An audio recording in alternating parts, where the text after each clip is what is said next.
Assalamualaikum warahmatullah. Actually, should my question is book but I need a sort of clarification. Clarification छम ये चीज़ें ज़रूरत के इनका जब तक पांच की करो जिक्र की ये philosophy छे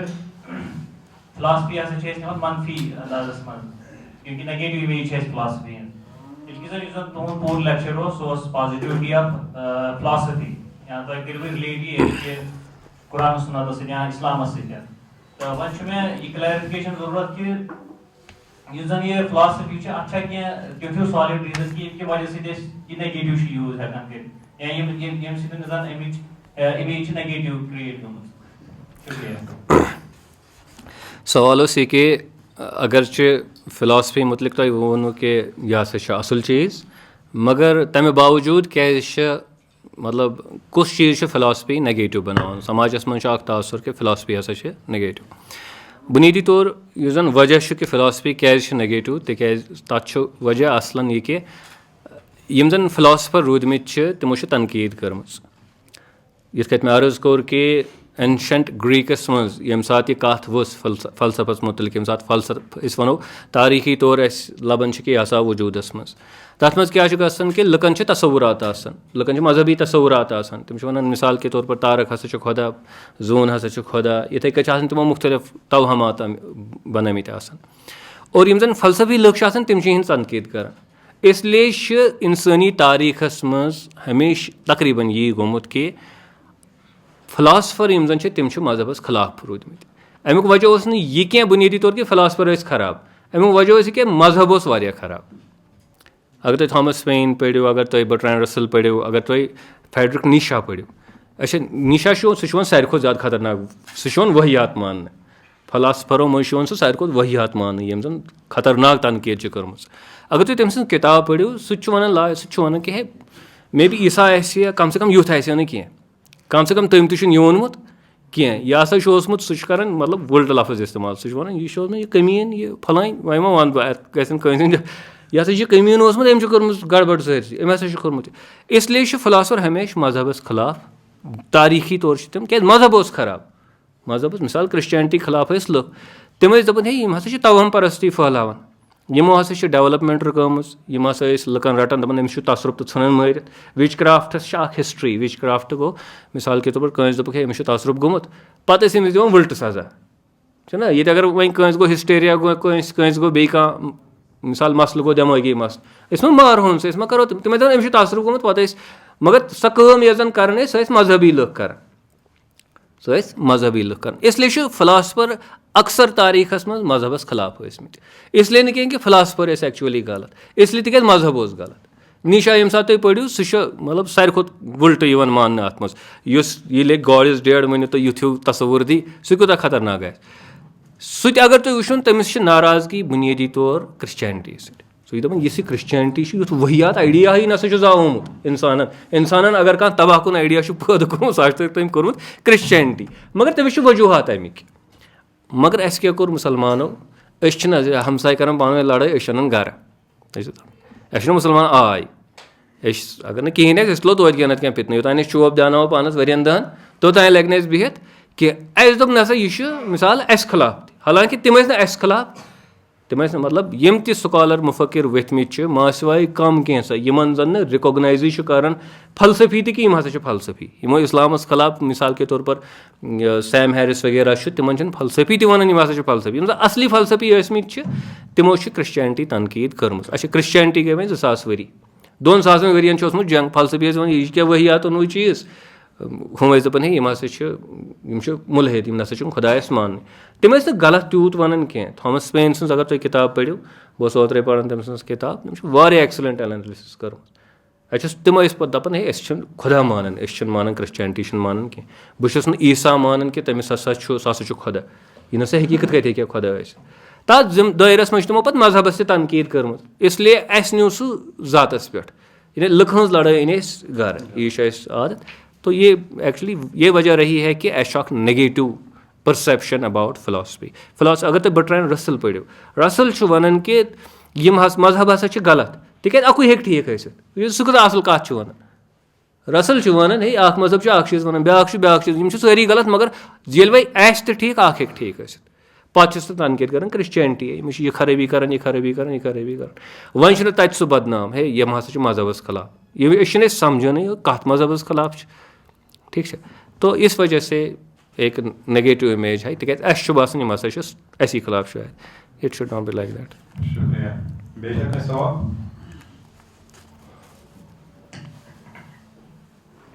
रिक्वेस्ट सर डाइस इंचार्ज सोचे स्पीकर्स रिक्वेस्ट कि आउट ऑफ टॉपिक क्या सवाल अगर तो सर ये मैं पाया बह दिन जवाब मे काम गोब गस तह गसन मे यही कत। वालेकुम अस्सलाम। मेन सवाल वन कुरानस मज सूरह बकराहस मज ला इकराह फिद्दीन इस्लामस मज कहीं ति जोर जबरदस्ती मगर ये वुचान हुजूर सल्लल्लाहु अलैहि वसल्लम कुन मामलातन मज मतलब अगर वो ज़कात किस मामलातस मज तिम मतलब जोर जबरदस्ती तम चीज या बे मसइल तुम करो सवाल यह कि अगर दीनस मज उसूल कि ज़बरदस्ती गि तेल कैंचन सूरतन मज ज़बरदस्ती कर बुनियादी तौर यह समझन कि मान लीजिए कह नफर कर ऑर्गनाइजेशन ज्वाइन ये ऑर्गनाइजेशन पन रूल्स एंड रेगुलेशन मान लीजिए तुम पा कि फंड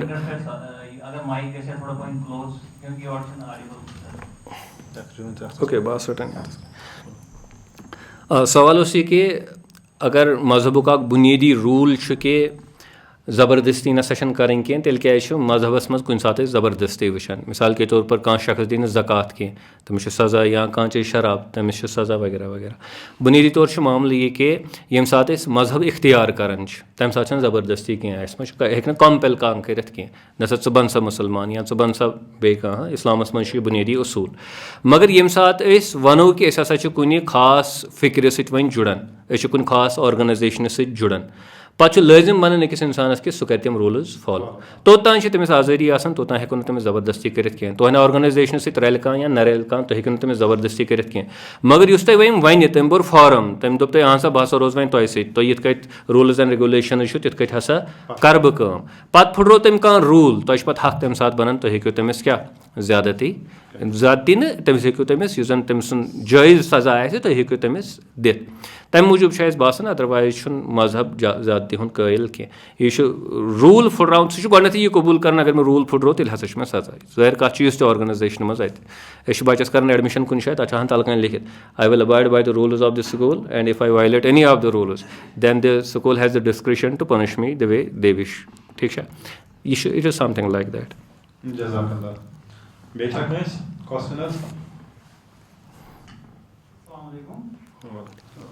मेरा नाम Nadeem my profession government employ जन तुम आज पन्निस लेक्चरस मज फिलॉसफी मुतलिक बोलन राइट एंड रॉन्ग वन अपनावन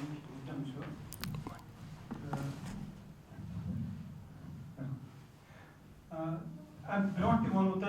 अकिस सवाल किस जवाबस मज दोपो कि फिलॉसफी एक्चुअली एंशिएंट वर्ल्डस मज ancient particularly ancient western worlds मज गलत मजहबस कर रन मेन सवाल that Islam being one of the best philosophy, to put your words, super philosophy. Why are most of these philosophers not endorsing Islam or at least discussing it in their studies? Is it that they are unaware about Islam or they are deliberately ignoring it? Basically चीज़ समझन कि यम सात दावत काम कर यम सात इस्लामुक प्रचार करो यह ज़रूरी सान खतर ऑडियंस गोडनेथ तय कर कमिस कत कर यथ ऑडियंस सत कत करान आसो पे तहद मेयार मुताबिक तिमन तान वातन कोशिश करें। अक्सर क्या गसान मुसलमान सत कि ऑडियंसन दरमियान हेकन डिफरेंशिएट करित कह कुछ जाए साइंसी ऑडियंस तम साइंटिफिक टेम्परामेंट थावन कुछ जाए खैराती ऑडियंस तम खैरात ज़्यादा ताल्लुक थावन तो तिमन तिहंद लाहे अमल मुताबिक हेकन यानी तिमन तान वातित कह बल्कि दावतस मज बुनियादी उसूल ती कि तुम पेवान ऑडियंस गोड आइडेंटिफाई करें यु जन वेस्टस मज फिलॉसफी बनेम अत पन्न स्ट्रक्चर बनेमुत अत पन्न खदखाल यानी कि डेवलप गोमुत और मुसलमान वनकस तथ लेवल पे वतमित कह ये जन यह खदखाल इस्तेमाल कर मगरबस तान पन इस्लाम हेन वात अस नश ज़्यादा से ज़्यादा किताब हम क्लासिकल कंस फलसफियन ये वोनमुत कंस फलसफियन ये वोनमुत मगर एज सच जन मतलब वनो ग्रेट फिलोसफिकल बुक्स जन अपील करहन जन फिलोसफिकल माइंडस बुथ आसन तिमन अपील करहन तुथ लिटरेचर वन तैयार कोर्मुत कह मे बासान सह बुनियादी वजह कि बाकी जन नेबरिम लुक तम क्या हेकान इस्लामस यूत ज़्यादा एप्रिशिएट करित कह जन रिवायती तौर वह प्रेजेंट तरान इस्लाम सह मनफी अंदाजस में प्रेजेंट कर मिसाल के तौर पर यह फलसफस मुतलिक अत मुतलिक यानी कि नेगेटिव अप्रोच यूटिलाइज कर या अकल मुतलिक नेगेटिव अप्रोच यूटिलाइज कर जन ऑडियंस मज वह फलसफी इंटेलेक्चुअल यम सात यह बोज कि अकल नसा दीनस मज कह जाए अकल बलाई ताक थवन फिलॉसफी नसा असल चीज़ कह यह मानन कह तित प्रोजेक्ट कर इस्लाम यह जन वारिया मुश्किल अकिस इंटेलेक्चुअलस खतर फॉलो कर यूरोपस मज अमेरिकास मज यम जन लुक इस्लाम कबूल कर तम बाय एक्सीडेंट इस्लाम कबूल कर यूजुअली सोन यह जन लेवल सोन लेवल तिम मुतासर कर इंटेलेक्चुअली कह कि तुम करो सा इस्लाम कबूल मे बान सह बोड़ वजह कि जन फलसफी जन तिहंद लेवल वन हेकन वातित कह ताकि तारहो तिमन इस्लाम तथ लैंग्वेज मज फिक्र अमूमी तौर सही वजह बनान गालिबन वल्लाहु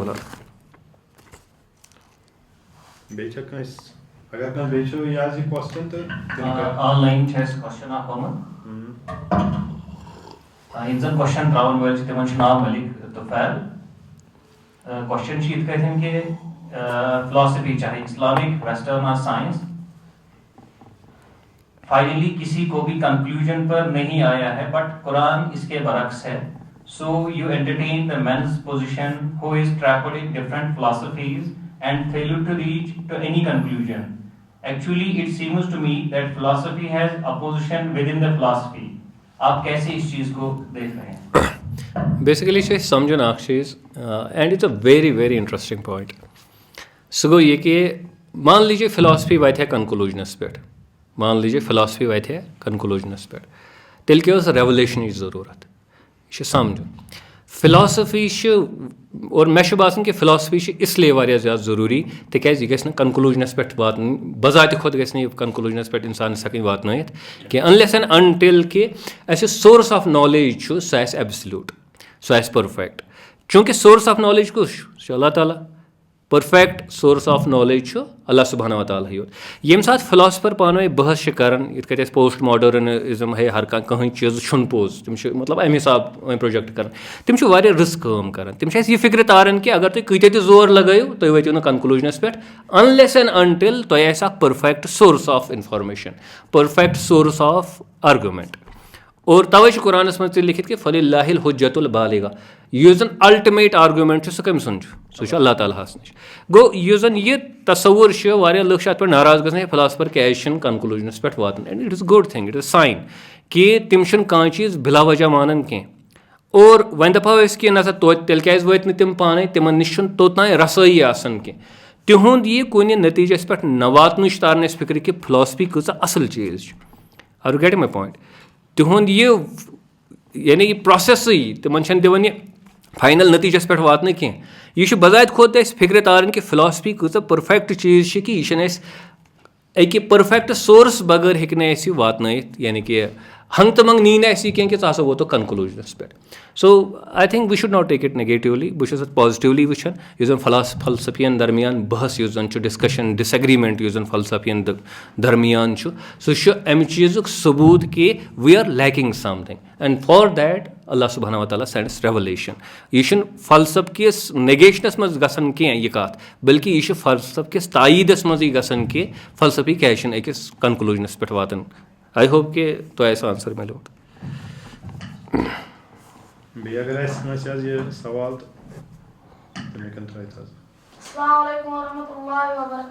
वालेकुम अस्सलाम शारिक शौकत तो मो सवाल मगर अगर खुदायन मतलब ये इंसान मतलब बरुच गसान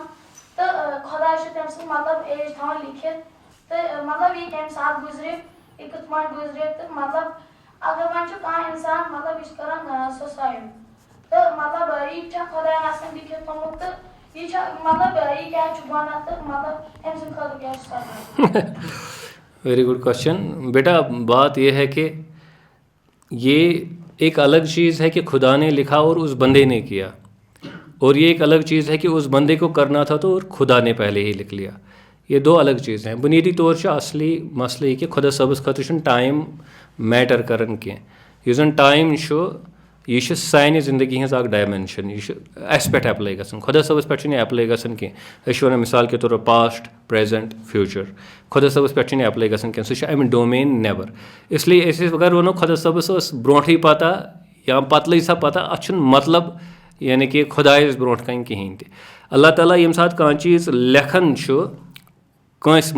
मुतलिक ठीक है सह बिकॉज ऑफ हिज नॉलेज लेखन युस जन अल्लाह ताला लिख बिकॉज ऑफ दैट गो सह नफर कंपेल सह चीज़ करने खतर कह बल्कि तमिस नफरस सह कर सह चीज़ इसलिए लिख अल्लाह ताला सह ब्रोह। मिसाल के तौर पर अगर मे पाई यन कि शारिक सब ने नेबर अमिस गर गसन मे थो यन लिखित कि Shariq is going to home हाँ ठीक है तमें मतलब मे लिख यन तो अमी मूजूब गर गसन ठीक है गो अगर मे गोडनथी पता आस तय मुतलिक गो यमिस नफरस गोडनथी पता आस मुतलिक सह गोडनथी लिखित तिकाज तमिस सिफत कि तमिस गोडनथी यह पता मगर सो सिफत हमिस लाजिम बनावन कह या सह तमिस फोर्स करन कह कि ती ती करन यह यथन लिखित यानी लेखना आव मगर अल्टीमेटली कर ती यथन लेखना आव नॉट बिकॉज कि सह आव कंपेल अम खतर कर बल्कि हमिस प्री इन्फॉर्मेशन अत मुतलिक कि यह यथ कत करन वोल कह तोरा फिक्र नत करो बे साथ अत पे कर अगर बेकनस आज ये क्वेश्चन तो तेल में क्या अस्सलाम वालेकुम व रहमतुल्लाहि व बरकातहू मेरा नाम है आर्य बस स्टूडेंट बस यम चीज़ वजाहत यसन कि यह हिकमत या विजडम यह कत चीज़ वन थोड़ा इलाबरेशन यम चीज़ विजडम वनो basically it is about application of knowledge यम साथ तुम अकल हुन इस्तेमाल करो इल्मुक इस्तेमाल करो तथ वनो नॉलेज मे अम ब्रोट मे it was once a discussion for me यम साथ हिकमतस पे बहस कर गालबन मे तथन यह मतलब इलाबरेट कोर्मुत हिकमत essentially means application of knowledge या एप्लीकेशन ऑफ अंडरस्टैंडिंग युस जन अकिस इंसानस युस जन ह्यूमन हिकमत तथ मज इम्परफेक्शंस कह चीज़ युस जन इंसान सहित रिलेटेड तथ मज imperfections but as a principle यी सह परफेक्ट मान तिकाज तमिस निश हिकमतुक उसूल अगर नतीज युस जन सह हना मुख्तलिफ या सह हेक तूता दुरुस्त कह जनरली वनो यह कि हिकमत युस जन यह हसा एप्लीकेशन ऑफ नॉलेज तुम पाई कि कुरानिक वर्सेस फॉर एग्जाम्पल और तुम अगर ये आइडेंटिफाई करो कि कस वर्स कतन एप्लाई गसन कमन सिचुएशन मज एप्लाई गसन देन एट दैट टाइम वो तुम हसा हकीम और अवे डॉक्टरस तन हकीम क्या सह आइडेंटिफाई कर कि अकिस नफरस क्या मर्ज तम पे तमिस तम मर्ज मुताबिक क्या दवा प्रोवाइड कर इलाज प्रोवाइड कर तमिस तवे वन हकीम इथे कट जज युस जन हाकिम या हकम तमिस वन तथ वजह सह सिचुएशन रीड कर सिचुएशन एनालाइज कर अंडरस्टैंड कर तम तम ब्रो इलम हासिल कोर्मुत पे सह नॉलेज पन या अंडरस्टैंडिंग पन यह सह पे अप्लाई कर so far as my understanding goes हिकमत युस जन माना सह अमी नवीयत लबन अगर ये क्वेश्चन तो तन पर करो समीर साइड वालेकुम अस्सलाम मेरा नाम है आयत ऋषि तो बस स्टूडेंट ऑफ बीआईसी युस मेरा क्वेश्चन सह ये पढ़न कि युस मॉडर्न लिबरलिज्म सह सिग्निफिकेंस ऑफ इस्लाम करन अगर करन तो कत पढ़ वह दुनियास मज वथन मुख्तलिफ मूवमेंट्स वथन दुनियास मज और यहुंद असर क्या रोज इस्लामस पे यह डिपेंड कर कि मुसलमान कत कर अत चीज़स रेस्पॉन्ड लिबरलिज्म हेक सान खतर पॉजिटिव तो साबित गसित यह हेके नेगेटिव तो साबित गसित मिसाल के तौर पर बिकॉज ऑफ लिबरलिज्म तुम हेको वेस्टस मज काम कर तुम हेको तथन कत कर यमन कंट्रियन मज ऑटोक्रेसी चलन लिबरल सिस्टम ऑपरेट कर कह तक इजाजत कह तथ हेको पी आइडियालजी फहलत कह गो अगर लिबरलिज्म तक इस्तेमाल कर हेको पॉजिटिवली इस्तेमाल कर अलबत्त इत मे इत वो कि मुसलमान क्या कर है यह ना मुसलमान अगर नहीं मुसलमान तेल खिलाफ पे हंगत बंग नफरस बनान पानस खिलाफ यानी कि नफर आज़ाद यह मुसलमान कह अमिस चांस यह मुसलमान तह बनित यह रोज मुसलमान मगर अस गोडनेथ अमिस दपान है षुक ना मुसलमान षु कोता खराब षु कोता गलत अस बनान गोडनेथ दुश्मन अमि ब्रोट क्या बनान यह मुसलमान यह डिपेंड कर कि तुम कत करो यूटिलाइज बहरहाल कह बेसिक चैनल्स यम जन यथ कन लिटरेचर अंडरस्टैंडिंग नॉलेज क्या बेसिक इंस्टीट्यूशनज यम जन सर्व करान सोसाइटी हुंद पर्पज अगर तम इन सही मानहस मज एम्प्लॉय कर आई बिलीव पर्सनली कि लिबरलिज्म युस जन प्रिवेल करान नॉट एज एन आइडियोलॉजी कह तक सह कबूल बह एज ए सिस्टम युस जन ऑपरेट करान मुख्तलिफ मुल्कन मज it can go to the advantage of the Muslims यह डिसएडवांटेजेस तमे हिसाब कह वालेकुम अस्सलाम नाव सैद इकबाल रजत तो बहुत स्टूडेंट ऑफ जामिया सिराज मतलब मे सवाल मतलब फ्राइडे तम सात मतलब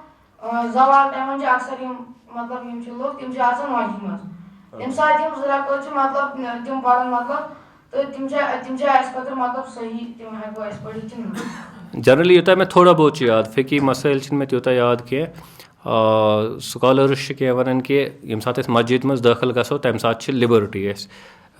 वारिया तबक़ इख्तिलाफ अत चीज़ सर कि अमि सात मसा पढ़ो तुम नमाज कह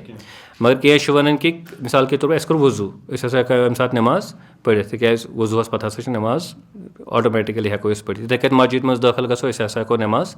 पढ़ अगर अमि सात आए मस्जिद मज अस हेको नमाज पढ़ तम अमि एंगल कह स्कॉलर अत प्रेजेंट कर तो चूँकि स्कॉलर दरमियान इन चीज़न पे इख्तिलाफ इसलिए you can take any position तूत बोड़ मसल इंशाल्लाह कह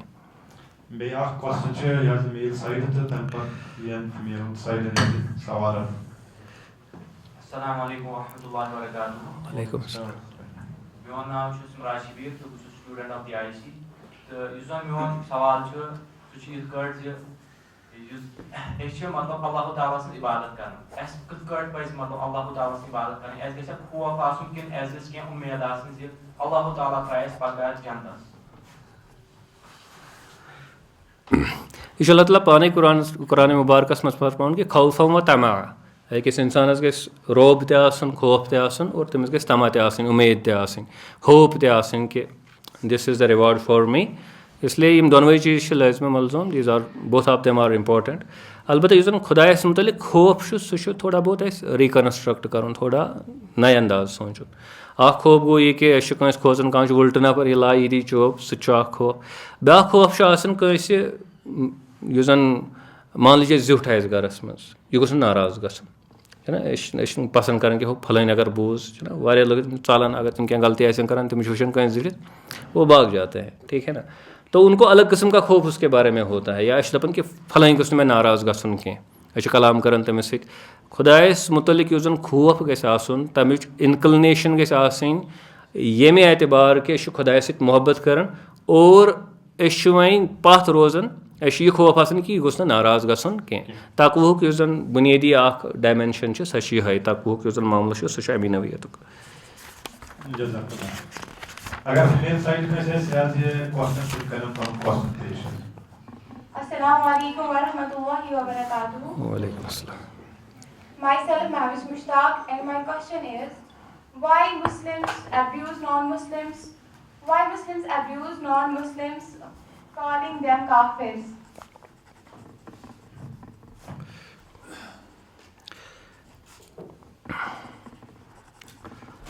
अच्छे जो चीज़ समझन अतन गो यह कि अगर काफिर वनो कि simply we mean non Muslim तोतान हेको अत अब्यूज़ वनित कह अगर काफिर सिंपली समझो नॉन मुस्लिम मगर टेक्निकल मामल यह कि यह शरीयत के उसूलों मज उसूल यह कि काफिरस पज काफिर वन कि यानी आम तौर पर जो नॉन मुस्लिम तमिस पज काफिर वन कि तो अत पे करें क्या स्कॉलर वन बुनियादी तौर कि अगर हसा तुम कह वुन मान लीजिए तुम वुन सह बुत सज इबादत कर या तुम वुन सह बदल कंस परस्तिश कर मान लीजिए सह आफ्ताबस सजद कर वगैरह वगैरह तम वन कि योतान तुम अमिस समझे होन असल पे अमिस तर फिक्र कि दीन क्या तम पत अगर मान लीजिए इनकार कर तम पत अगर काफिर वनो यह कह मीनिंग थान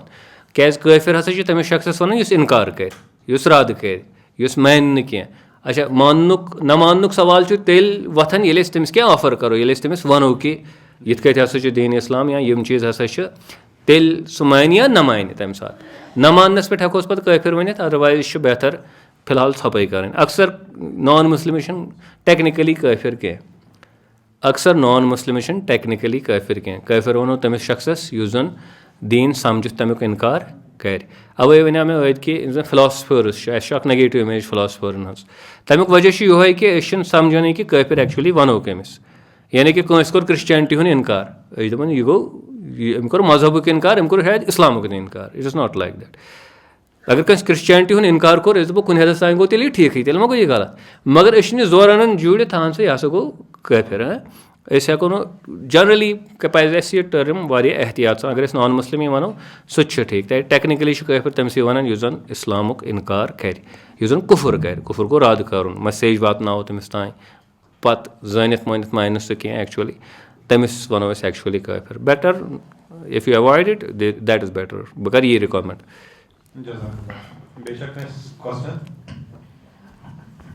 अस्सलाम वालेकुम वरहमतुल्लाहि वबरकातुहू मेरे नाम सहरीन जान और मेरे क्वेश्चन सह इस्लामस मज क्या मतलब युस अख फादर सह गार्डियन अकिस चिल्ड्रन सुन यह मतलब इस्लामस मज मन मदर क्या अकिस चाइल्ड सद खतर गार्डियन एक्चुअली मे मसल स्टडी कोर्मुत कह बह वन तह हंग तमंग जवाब सह गई गलत और यह वुन एक्चुअली तुम पा इस्लाम बोड़ मामला आज कर फलसफस मुतलिक कत तुम फलसफ थोन इस्लामस मज कह वह बनो आज फलसफ तो इस्लामी इसलिए तवील यानी कि सिलसिला मे स्टडी कोर्मुत कह आई एम सॉरी अत हेको आंसर प्रोवाइड कर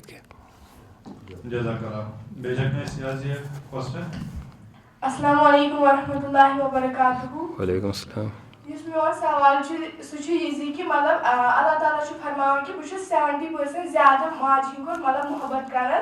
लेकिन मतलब अगर अख मोज सह मतलब पन्निस मतलब बचस यथ मन नहर जहन्नमस मज त्राउन कह तेल क्या अल्लाह ताला पर नहर जहन्नमस मज मतलब अगर कूच गलती अख मोज मतलब माफ कर तेल क्या अल्लाह ताला नहर जहन्नमस मज बेसिकली समझुन ना खुदाय सुन मोहब्बत हेको तथ ह्यूमन नेचरुक मोहब्बत तथ सत मुकाबल कर चूँकि अल्लाह ताला सम जन सिफात तथ मज वदूद तक सिफत द लविंग गॉड मगर युस जन खुदाय सुन ब्या सिफत सह गो कि सह इंसाफ कर वोल अदल कर वोल अगर मान लीजिए तुम वनो वो तुम दियो एग्जाम और तुम करो नकल तुम करो कहीं यानी कि क्वेश्चन करो ना तुम आंसर पत यू तुम फर्स्ट थो ना ब्या थवन फर्स्ट यम जन सारे खुद मेहनत कर जबरदस्त पोर्मुत गर रात रूदमुत हुशार सो ओबियसली सारी दपन यह गो बेइंसाफी यह सही कह इसलिए खुदा साहब यम सात वन कि बह कूता मोहब्बत तुम सह सह यह समझाने खतर वन कि तुम यू युकुन तुम यू मे कुन बह तुम बेटर ऑप्शन मगर अगर अख इंसान जानित मानित वन शैतानस चूज कर और खुदा साहब सन इतने त्रित देन ओबियसली इंसाफुक तकाज तमिस गि तिमन चीज़न हुंद रिकम्पेंस मिलन यम जन तम दुनिया मज कर्मित अगर वह हुत कत लॉटरी लज तुम पी तेल क्या गई दुनिया मज तो आखरत क्युत बस तेल तुम पी तत बज बज लाप त्रावान कम यम जन दुनिया मज ना खियोमुत दुनियुक तम बज बज लाप तेल त्रावान तत so that will be very bad यह दी वारिया बैड इमेज अच्छा युस जन क्रिश्चियन थॉट युस जन तथ मज या वारिया अफकार यम जन तथ मज गई खराबी अमी वजह सत पद तिकाज तिमो बनो खुदाय सुन तस्वुर युस जन इंसाफ निश इनहराफ तक कर मसलन क्रिश्चियनो वोन तिमन आव वन कि हे हजरत ईसान हसा दिस तुहन खताहन हज कुर्बानी अच्छा थॉमस पेन वन हे यह तावन तुम वनू गलती कर हम दपन यम दिस कुर्बानी यह कत गई मतलब सह बड़ एक्साइटेड अंदाजस मज इन चीज़न मुतलिक लेखन है गलती कर मिसाल अख नफर कुर्बानी हेवन बेस नफरस अमिस खाड़न पास मिसाल दमिस नफर यह कत इंसाफुक मामला इसलिए समझन कि अगर युथ तस्वुर दिमो सा खुदा साहब हसा त्राय हर कह जन दुनिया तेल बन दुनिया गोडनेट जहनम लीव ए साइड कि पत क्या गई बेस दुनिया मज तेल बन यह जन गसन कि चूँकि क्रिश्चियन वर्ल्डस मज आव यह चीज़ अम चीज़ प्रचार कर कि खुदा साहब हसा कर पत माफ और अत पे बनो बोड़ बार बवाल पत यानी कि सोसाइटी मज सोसाइटी मज खराबी गई क्रिश्चियन यह डार्क एजस तुम बोजमुत ना क्रिश्चियन वर्ल्डस मज तमुक वारिया बोड़ वजह कि तिमन यम तस्वुरात यम जन जस्टिसुक यह तस्वुर अदल और इंसाफुक यह तस्वुर सो तिम मुनहदिम कर rules at the end of the day अगर तुम गरस मज कंस सो मोहब्बत कूत ते कर मगर there need to be certain rules in the society. अच्छा वह अगर वो कि हाँ सा अगर कह इंसान कूत ते गलत कर तम मोज हसा त्रा तमिस जन्नतस मज then we need to teach the mother कि जस्टिस कत चीज़ वन ठीक तमिस हेचन कि अगर मान लीजिए चोन बच्चे अगर सह कर कंस कतल सह कर चूर कर या बाकी चीज़ कर eight the end of the day सही गई मोटिवेट सह गई जन्नत तो अमिस त्रा कह बल्कि सही गई जहन पानस मज बेदार करें पैदा करें कि यह हसा डिजर्व पनिशमेंट कर ना कि यह डिजर्व मर्सी कर। तो आई होप कि यह तुंदिस सवाल और बेस 70 मीनस 7 या 70 टाइम्स हसा ज़्यादा सह कर मोहब्बत अल्लाह ताला 70 इन अरबिक मीनस सह ज़्यादा मोहब्बत कर परफेक्टली मोहब्बत कर तो तम खतर तम सारी वसाइल इंसानस थमित पे इंसान सज चॉइस कि सह कत अंदस ये गसन सह इंसान सज discretion eight the end of the day.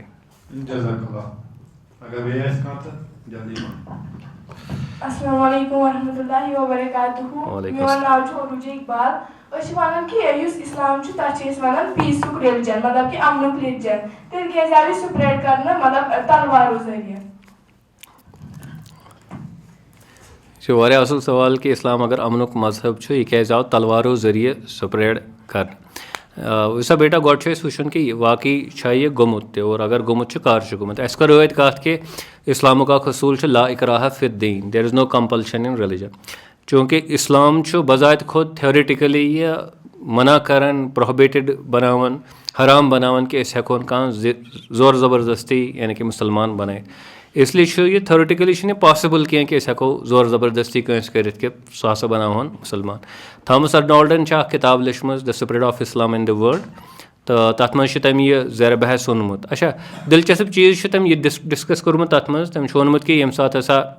Mongols तातार्स ये सात मुसलमान सोसाइटियन पे हमल कोर यमो हसा वुड़े सारी मतलब तो अगर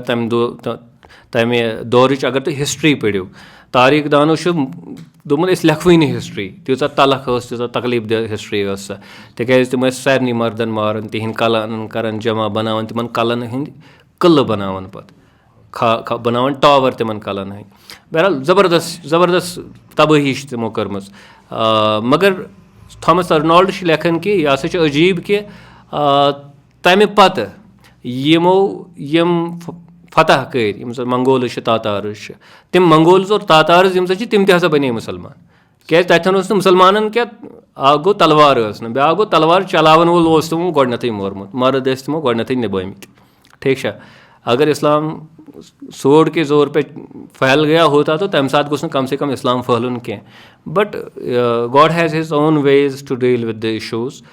तम साथ अगर मुसलमान पे ज्यादती गई but at the end of the day Islam फैलो पे तिमन लुकन मज यमो जन मुसलमान पे गलबो हासिल कोर्मुत यम जन मुसलमान कतल कर्मित so it's not like that.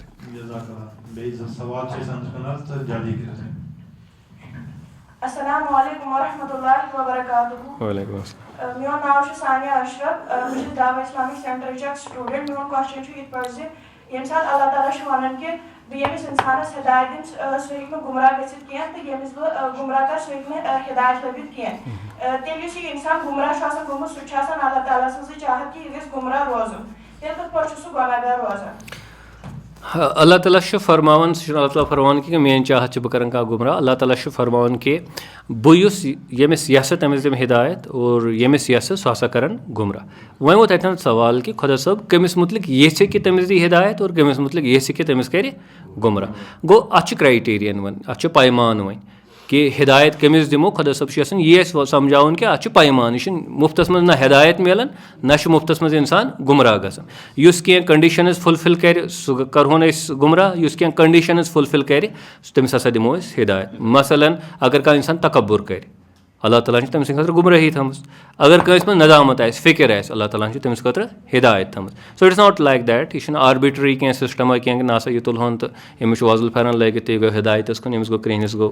यह सा यह गो कर गुमराह इट्स नॉट लाइक दैट बल्कि अल्लाह ताला यही फरमान कि यमिस बह यस पे यह सवाल पैदा सपदन कि कमिस अल्लाह ताला यसान गुमराह कर तो हिदायत दिन तम खतर क्राइटेरियन यह ऑलरेडी कुरान सुन्नतस मज बार बार आमुत वाज़े कर। अस्सलाम Assalamu alaikum wa rahmatullahi wa barakatuh. वालेकुम अस्सलाम. Mion question chi ki insan non Muslims chi asan ti ka zan ki is chi ya ke matlab doctors asan te mat chi pan te pandits asan ye ti man ka matlab ya ka matlab ke chi asan ya ka dod chi asan ya ka matlab health problem chi asan tim chi pandits anish gasan agar na timon religion true chu ke tel ke ashtin ta theek gasan इंसान है कुछ जाए ठीक गई अत one तुम बा चीज यह इंसान यह वारियान महरिकातन दरमियान आसन जिंदगी गुजारान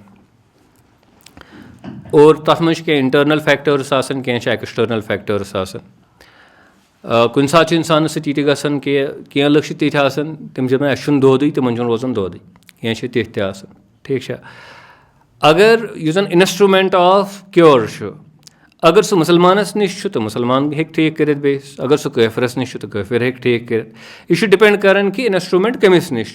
अगर कंस पंडितस निश तह इंस्ट्रूमेंट 2 मिनट के लिए वनो ये कि मान लीजिए अकिस पंडित जस कहीं जनस सह दोस्ती या तमिस बे युथ चीज़ यह जन इसोटेरिक यह जन अथि वन वोल चीज़ कह और यह हेकन यह कुरानस मज इन चीज़न हूँ तज़किर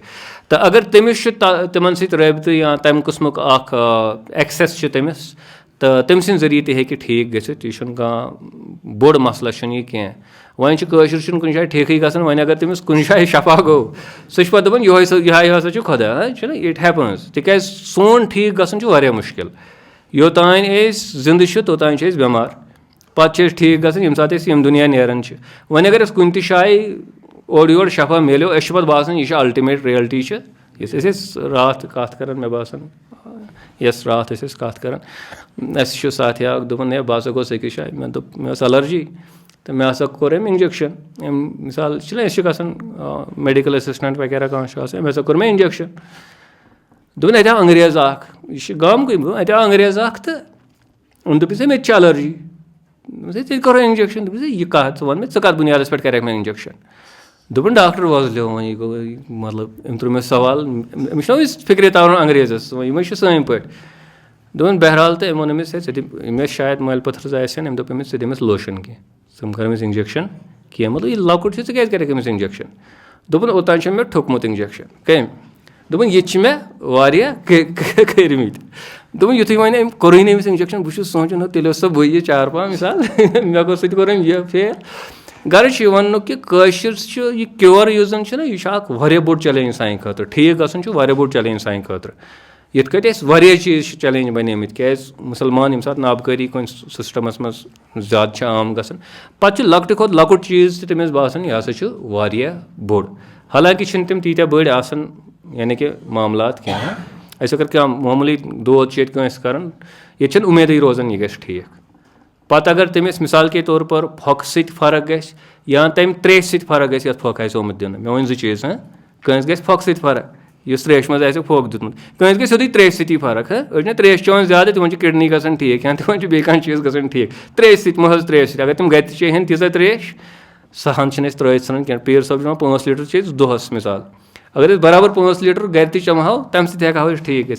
बहरहाल मे बासान तम मूजूब यह बासान यह हसा गो ज़बरदस्त मेरिकल हसा गो यह हसा गई ठीक अदरवाइज यमिस निश इंस्ट्रूमेंट सह हे ठीक कर तम सद जरिए हे इंसानस मदद गसित और यह मुसलमानस तह यह काफिरस काफिरस ना आसन अत वजह कह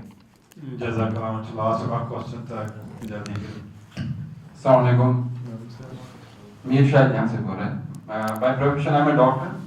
मेरा क्वेश्चन है about today's youth, what is the role of epistemology and the Islam in present situation? Epistemology, the branch of the present scenario of the philosophy. The youth has been totally divorced from the Islam. So what is the role of epistemology in this present scenario? Yes, again identify him guys. Okay, he's on phone. Okay sir. Basically देखिए the issue is चलो बोम कशिर पढ़ी मामल ये कि इस्लाम नश दूर कह as such अच्छा यह बजात खुद मामला कि ये सात इस्लाम नश दूर मतलब अत कर टपल ये सात इस्लाम नश दूर क्या रेश इस्लाम नश दूर क्या मिसाल टूप या क्या गोड़ हेर यजार या मे बी मैक्सिमम गो नमाज बस यम 2-4 चीज़ अगर नबर कड़ो पद तल वन क्या इस्लाम नश दूर पे तेल सारी मुसलमान योत आर गेटिंग माई पॉइंट मिसाल अगर कंस दपो है नमाज मुतलिक वन कह टोप मुतलिक वन कह रेशस मुतलिक वन कह 2-4 चीज़ कड़ो नबर दपस वन सा कथन इस्लाम नश दूर पे तेल बट मुसलमान सान हिसाब यह बेसिकली समझुन कि यम सात इस्लाम नश दूर what exactly does it mean अस वो वहीं कि बेसिकली अल्लाह ताला फरमान कि तुम करो अक्ल करो सा इस्तेमाल तुम करो सा नॉलेज करो सा तुम हासिल जनरल नॉलेज वन यह कह पर्टिकुलर कोर पर्टिकुलराइज यह जदीद दौरस मज बोड़ मतलब इशू कि नॉलेज कत वो मिसाल के तौर पर अस कर रत कत मे दोप तुम कि 100 आयत वन कि हम हसा कायनातस मुतलिक ठीक ना वन शख्स बायोलॉजी पढ़ान यह फिजिक्स पढ़ान यह केमिस्ट्री पढ़ान अस सोचो ना ख्वाबस मज कि यह इस्लामी काम कर दपान है ना सा यहाँ गो कायदो पढ़ ठीक नत गि नमाज मुतरजम पढ़ नत गि मे बी कुरान कह चीज़ पढ़ तथ वन इस्लाम अस कोर यह बेसिकली महदूद अमुक नतीज क्या द्राव कि ओवरऑल नॉलेज कंटेंट यु जन सान सोसाइटी हुंद नॉलेज मुतलिक यु जन पॉजिटिविटी अकिस मुसलमानस आसन गस नॉलेज यु जन इंस्टीट्यूशनस यम जन डेवलप गई तिम गई डेवलप क्या बिकॉज अस कोर महदूद कोर मतलब लिमिटेड बनो नॉलेज हुंद scope in the domain of Islam इसलिए ज़रूरत यह कि जनरल यु जन नॉलेज अकिस इंसानस मज एस्पिरेशन आस रीडिंग हैबिट्स यम जन या बिहुन कालचन स्टडी करुन जनरल बहुत कह पर्टिकुलर बुक वन कह बहुत जनरल अकिस इंसानस मज हैबिट आसन योतान तिम अस मज इनकलकेट गसन और सू पे इस्लाम एक्चुअली यह चीज़ हेकन समझित कह आई होप कि तुम मज करें यह चीज़ कह साथ यह चीज़ अंडरस्टैंड बह क्या तुम वन बहुत वन कि इस्लाम इल्म करो सा हासिल ठीक वन वो तुम रे वो तुम वो मो वो तुम वो आफ्ताब वो तुम जून वो तुम कह चीज़ अत मज तिक कुरान वन कि फसीरू फिल अर्द फंजुरु कैफ कान आकिबतुल्लज़ीना मिन क़ब्लिहिम या फंजुरु इलस्समा तुम वो आसमा अफलम यंजुरु इलस्समा फौक़हुम या अल्लाह ताला फरमान कि तिम पन्निस नफ्सस मज वुचान कह इन्वेस्टिगेशन यह जन कह किस्म इन्वेस्टिगेशन यह जन सह इस्लाम कुन किस्म इन्वेस्टिगेशन यह जन सह इस्लाम गिवन कि अस अंडरस्टैंड कर्मज कि यह हसा इस्लामी investigation general state of investigation general state of enquiry general state of knowledge यह जन सह डिक्लाइनस पे मुसलमान दरमियान आमुत ओवरऑल यह जन इल्मस सत वाबस्तगी योतान सह बढ़ बस बार बार वन कि बहुत वन कुछ खास टेक्स्टुक नॉलेज कह इल्म कह बल्कि ओवरऑल यह जन नॉलेज हुंद यह जन माहौल एनवायरनमेंट योतान सह इम्प्रूव गस it is going to move like that अस हेको तोतान सान खतर मसले पे यह अत वनो इस्लामी या गैर इस्लामी ओवरऑल नॉलेज हुंद कंटेंट अच्छा ब्याख क्राइसिस गई सानिस समाजस मज लेटली पैद कि मान लीजिए इंजीनियरिंग करान या MBBS करान या PhD करान या बे कह चीज़ नॉलेज तस्वुर करान एज एन इंस्ट्रूमेंट यानी वन बनो इल्म बने दुकानदारी आ गो इल्म सू यु जन इंसान फलसफी अंदाज में हासिल करान पे असल इंसान बन पे तमिस मारिफत हासिल गसान पे तमिस दुनिया मज विजडम सान हिकमत सान जिंदगी गुजारनुक मौका मिलान सह रूद वह कह वह यस नॉलेज हासिल तरान सह करान बहसत इंस्ट्रूमेंट कह नौकरी हासिल करने खतर या बे योतान अम बैरियर्स ब्रेक करो we love knowledge for the sake of knowledge we love enquiry as a matter of principle we love investigation as a matter of principle योतान तथ स्टेटस मज बे वापस दाखिल गो this situation is going to continue इसलिए ज़रूरत यह है कि ओवरऑल स्टेट ऑफ नॉलेज यह इम्प्रूव कर हर कुन मैदान नॉलेज सह तमिक और सह for the sake of enlightenment चलो नौकरी अगर मिल that is also good but primarily गन फॉर द सेक ऑफ यु अंदरम रेवोल्यूशन यु अंदरम यु रिफॉर्मेशन एनलाइटनमेंट यु इंसान गोस अंदर अम रोशन गन तम खतर गस इल्म हासिल कर I hope that provides answer to your question